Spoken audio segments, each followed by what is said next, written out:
simply, I mean, could you just tell us what Usual Suspects is about?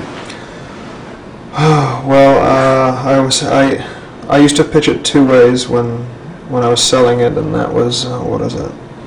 It's the story of 5 small-time criminals who get caught up in a revenge scheme perpetrated against them by a mythic, enigmatic arch-criminal that you never see, or do you? Or a psychological crime drama driven by a U.S. Customs agent's search for a missing felon who everyone else believes is dead. So would that be your sort of sales pitch when you were trying to get the money for it? So I mean, how difficult was it to get money for this movie? It was pretty difficult, I think, in terms of the fact that I had directed a movie that had won the Sundance Film Festival in 1993, so I was sort of out there and about. And then by the time the script was done for Usual Suspects, I took it to about 8 or 9 smaller companies, mini majors, I guess you'd call them in the States, and a couple of foreign financing companies. And they all passed on it except for one company, which brought in some European financing, which helped me get my cast. And then their money fell through. And finally, Polygram and Spelling came in and picked up the negative, so to speak. And so, I mean, would you describe it yourself? I mean, quite a violent film? Not graphically violent. There's action in it. You know, I guess there's some violence, but it's very minimal. It's like more in the tradition of 40s films, 50s films, with a bit more action. So do you think in that case it's fair that maybe the press, certainly this side, might sort of equate your filmmaking, certainly with your previous movie that caused quite a sort of outcry, would you say, in America? In terms of Tarantino's sake, do you think it's part of this sort of rolling ball of... Yeah, well, I think with Tarantino, I think people are very much looking for things that are new and fresh, and I think what we've done is a little new and fresh. It's very different from any of the things that he's done, but I think anytime you've got a young director and you're dealing with the crime genre, I mean, comparisons are going to be made, you know, and they're going to go back farther than Reservoir Dogs, you know. I was just reading in Empire last week that they do reckon in this country it's going to sort of develop a cult status. I mean, is that it's a sort of status that if films achieve them, the sort of money they draw back is over a sort of longer period. Do you think this film will sort of hang around for quite a while? Well, I don't know. The people in its first run in the States, people seem to be seeing it again and again, which is kind of interesting. And you know, and I don't know. That's, you know, some people say. I mean, that would be nice to see it sort of linger around for a long time. That'd be exciting. So how do you get your head round sort of approaching a film like this? I mean, in terms of like going onto the set, you start shooting it. I mean, how do you sort of prepare yourself for a task such as directing a movie? Well, I know the material. I mean, having developed the material with the writer and being very involved in it, you know, in the whole conception of the story,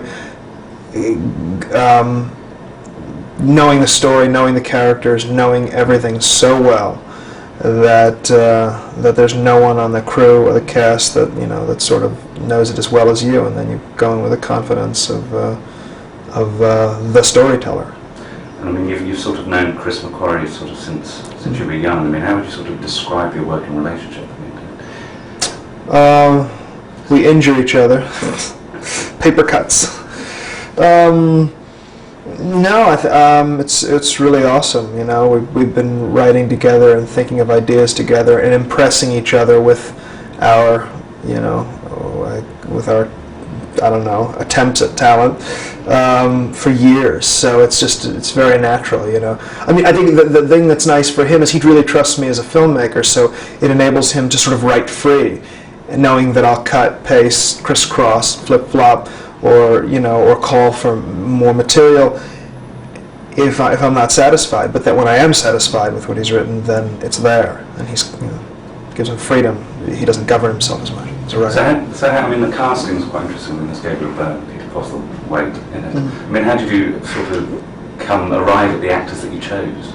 Some of the actors I knew ahead of time. Kevin Spacey was a friend, and Gabriel Byrne I'd wanted, and Chaz Palminteri was a first choice, although he wasn't available for a while, and I met with Turturro and a number of other people, and then he was. Ultimately, you know, I meet the actor. Usually I like to meet the actor and get to know them as a person. Once I know what they're like as a person, then I figure what in their character as people sort of applies to what's on the page, and that sort of governs my decision in casting. So what, reframe as I asked this question, I mean, what was it like working with, say, Gabriel Byrne and the likes of Peter Postlethwaite, and sort of British element on the crew? Well, I'm a fanatic about British actors. You know, I don't want to say they're consistently better than American actors, but I'm just a big fan of you know, of British performers. I have been since I was a kid.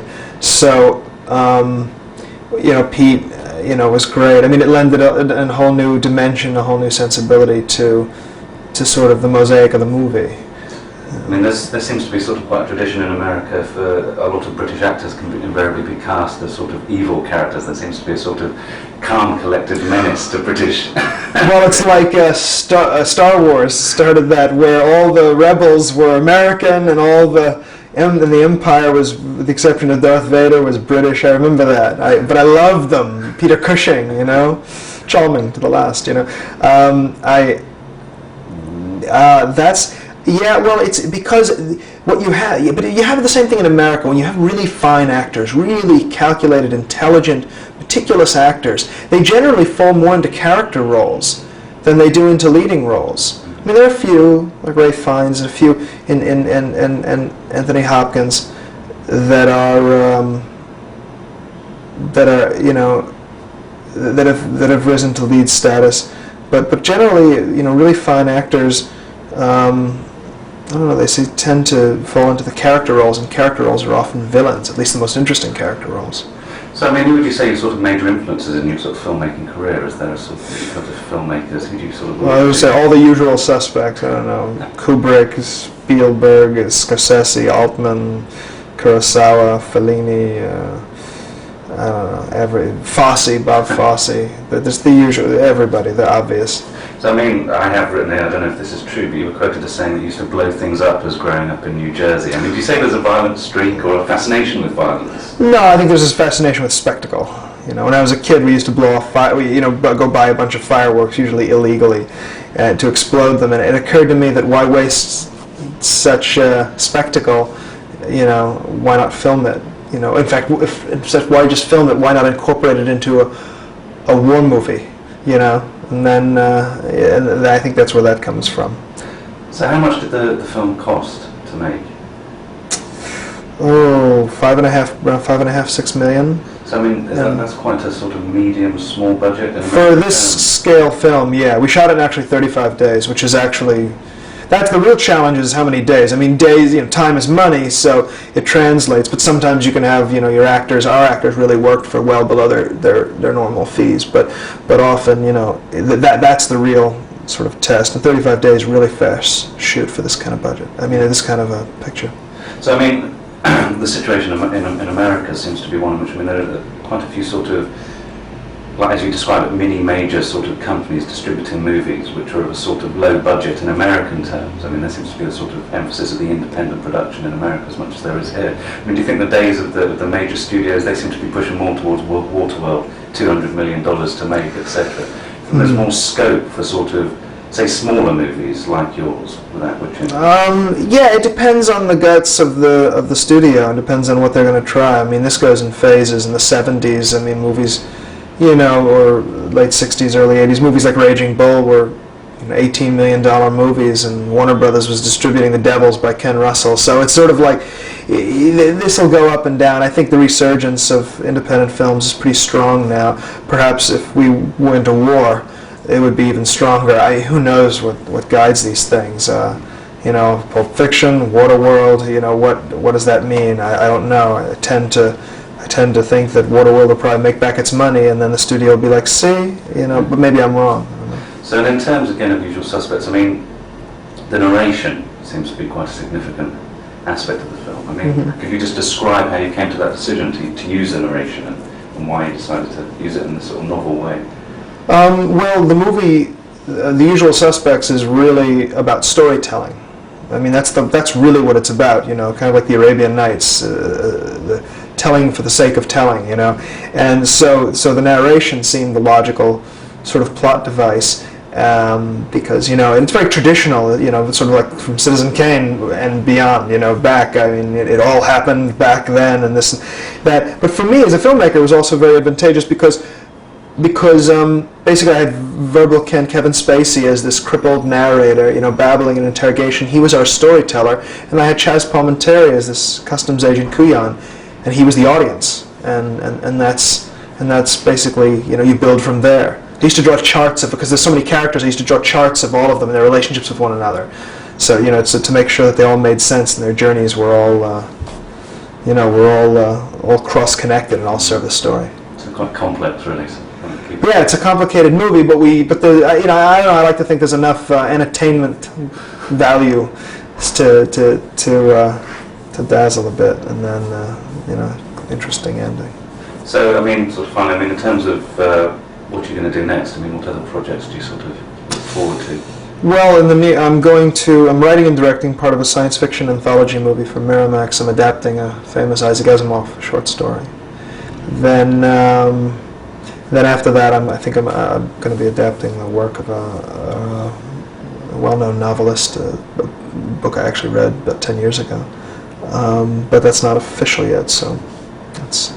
So, and how old are you? I'm 28. 28. So, how does Hollywood or America, how do they treat you in terms of your age? Do they any prejudice?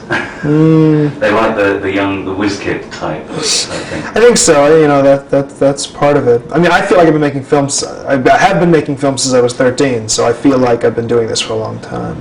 But they're like, well, what a leap between my first movie, Public Access, and this, and it's like, well, this I had more money and a couple of more days, and it's like, I'm not asking for more than that, but I've been doing it for a long time, so I don't feel, but yeah, young face. I think that's all we need. Thank you for your time. Thank you. And thank you. Cool.